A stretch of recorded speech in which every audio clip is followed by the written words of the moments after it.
உங்கள் பேபிக்கு டெய்லியும் என்ன ஃபீட் பண்ணுறதுன்னு கன்ஃப்யூஷனில் இருக்கீங்களா? அப்போது இந்த அயன் சத்து அதிகமாக இருக்க பாலக் ரெசிப்பியை கண்டிப்பாக ட்ரை பண்ணி பாருங்கள். ஃபஸ்ட்டு பார்க்க போகிறது பருப்புக்கீரை. இதுக்கு நல்லா ஃப்ரெஷ்ஷாக இருக்க பாலக்கீரையை கழுவிட்டு சின்ன சின்னதாக கட் பண்ணி எடுத்து வச்சுருக்கேன். இது கூடவே துவரம்பருப்பு ஒரு 2 டேபிள் ஸ்பூன் அளவுக்கு எடுத்துகிட்டு அதை நல்லா தண்ணியில் கழுவிட்டு அரை மணி நேரம் ஊற வச்சுருக்கேன். ஒரு குக்கரில் ஊற வச்சு வச்சுருக்க துவரம்பருப்பு சேர்த்துக்கோங்க. இது கூடவே ஒரு 3லேருந்து 4 பல் பூண்டு, அரை தக்காளி எடுத்திருக்கேன். இதை தோல் சீவிட்டு விதையை எடுத்துகிட்டு நான் இது கூட சேர்த்துக்கிறேன். இது கூடவே ஒரு பிஞ்ச் அளவுக்கு மஞ்சத்தூள் சேர்த்திக்கிறேன். இப்போது இதையை மூடி போட்டு ஒரு 2 விசில் மட்டும் விட்டு எடுத்துக்கிறேன். பருப்பு முழுசாக வேக வேண்டாம், ஒன்றும் பாதியமாக வெந்திருந்தால் போதும். விசில் விட்டு எடுத்ததுக்கப்புறம் கம்ப்ளீட்டாக ப்ரெஷர் அடங்கினதுக்கப்புறம் பாருங்கள், பருப்பு ஒன்றும் பாதியமாக வெந்திருக்கு.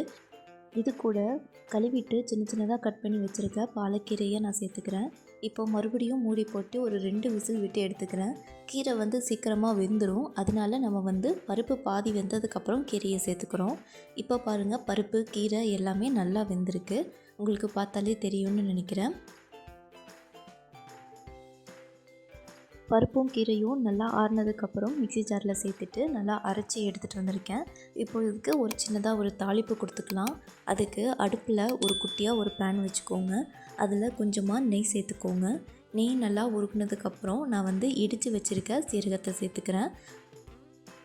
சீரகம் நல்லா புரிஞ்சதுக்கப்புறம் அரைச்சி வச்சுருக்க பருப்பு கீரையில் நான் இதை சேர்த்துக்கிறேன். நெய்யும் சீரகமும் இந்த கீரைக்கு இன்னும் டேஸ்ட்டை அதிகப்படுத்தி கொடுக்கும். நல்லா கலந்து விட்டுக்கோங்க.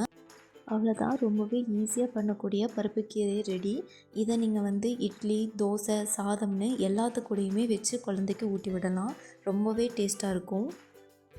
கண்டிப்பாக ட்ரை பண்ணி பார்த்துட்டு கமெண்ட்ஸில் ஷேர் பண்ணுங்கள் எப்படி இருக்குன்னு. அடுத்து பார்க்க போகிறது பாலக் அவல்.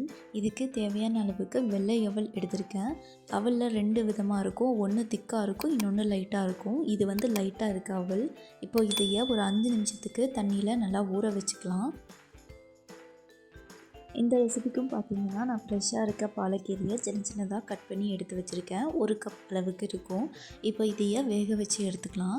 ஒரு பாத்திரத்தில் கீரையை சேர்த்துட்டு அது தேவையான அளவு தண்ணி சேர்த்துக்கலாம். இதையை அடுப்பில் வச்சு ஒரு 5லேருந்து 6 நிமிஷத்துக்கு வேக வச்சிங்கன்னா கீரை நல்லா வெந்துடும். பாருங்கள், 5 நிமிஷத்துக்கு அப்புறம் தண்ணி நல்லா கொதிச்சிருக்கு, கீரையும் நல்லா வெந்துருச்சு. இந்த மாதிரி கைகளில் நசுக்கி பார்த்திங்கன்னா கீரை நல்லா நசுங்கணும். இதை கம்ப்ளீட்டாக ஆற வச்சுட்டு மிக்ஸி ஜாருக்கு மாற்றிக்கலாம். இதில் இருக்க எல்லா தண்ணியும் இது கூடவே சேர்த்து நான் அரைச்சி எடுத்துக்க போகிறேன். அடுப்பில் ஒரு பேன் வச்சுக்கோங்க. பேன் காஞ்சதும் அதில் நான் கொஞ்சமாக ஆயில் சேர்த்துக்கிறேன். இது கூடவே இடித்த சீரகம் கொஞ்சமாக சேர்த்துக்கிறேன். சீரகம் பொரிஞ்சதுக்கப்புறம் அதில் பொடி பொடியாக கட் பண்ணி வச்சுருக்க பெரிய வெங்காயத்தையும் நான் சேர்த்துக்கிறேன். இது ஒரு நிமிஷத்துக்கு வதங்கட்டும். வெங்காயம் வதங்கினதுக்கப்புறம் தோல் எடுத்துட்டு தக்காளியை நான் குட்டி குட்டியாக கட் பண்ணி வச்சுருக்கேன். இதையும் இது கூடவே சேர்த்துட்டு நல்லா வதக்கி விடுறேன். இப்போது இதுக்கு கொஞ்சமாக தண்ணி சேர்த்துக்கிறேன், ஏன்னா தக்காளி நல்லா வேகணும். இது கூடவே கொஞ்சமாக மஞ்சத்தூள் சேர்த்துட்டு ஒரு 5 நிமிஷத்துக்கு கொதிக்க விடுறேன்.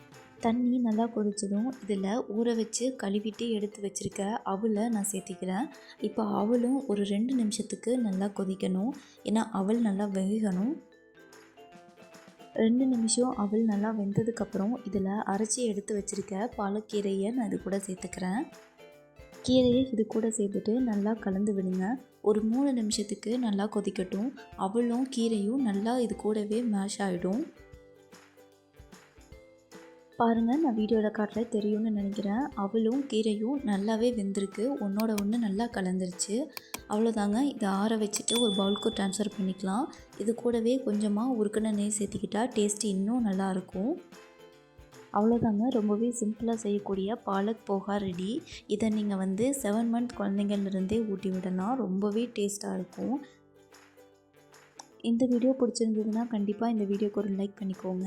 இந்த மாதிரி இன்னும் நிறையா ஹெல்த்தி ரெசிபீஸ்க்கு லைஃப் ஆஃப் இல்லத்தரசி சேனலை கண்டிப்பாக சப்ஸ்கிரைப் பண்ணிக்கோங்க.